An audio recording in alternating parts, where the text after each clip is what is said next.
Now, in a bid to foster political dialogue and cooperation on issues of common interest, leaders of the European Union and that of Britain and Turkey met in Prague to attend the first meeting of the European political community. The summit is the brainchild of French President Emmanuel Macron and is taking place amid the backdrop of Russia's all-out war in Ukraine. Take a look at our next report for more details on this. Macron was warmly greeted by Czech leader Peter Fiala at a castle in Prague on Thursday. Thank you for the idea. Macron is among leaders of European nations and some from outside of the European Union gathering to discuss shared security and energy problems. It's a rare and symbolic summit of some 44 states, with one notable absence: Russia. This Prague gathering is the brainchild of the French leader, the inaugural meeting of what Macron calls the European political community. The objective is to share the same understanding of the situation, which is affecting Europe, and to battle out a common strategy. So a strategic conversation, which doesn't really exist at the moment, and which could reduce the divisions.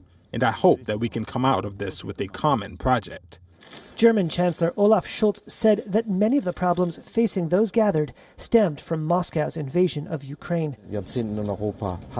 He told reporters, quote, "We don't accept that part of a neighboring country is annexed."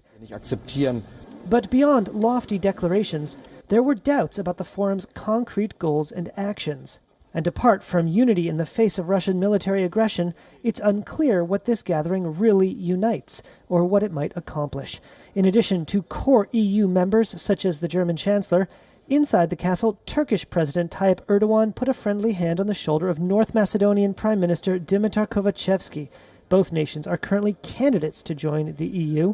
Also present was the leader of a former EU nation, the new UK Prime Minister Liz Truss.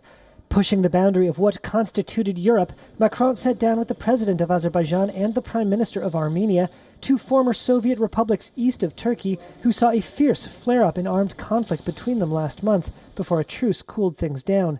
Some dismissed the European political community, or EPC, as just talking shop. I would to thank so much to Mr. President Emmanuel Macron for coming up with the idea of EPC. At a news conference, the president of the European Commission said no major platform had been adopted.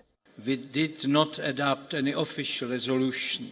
We just feel the need of having a space for informal exchange of views on ongoing events in Europe and beyond.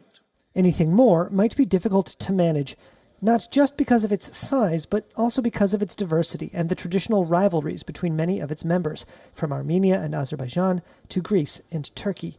The 27 EU member countries will go on to meet separately on Friday. WION is now available in your country. Download the app now. Get all the news on the move.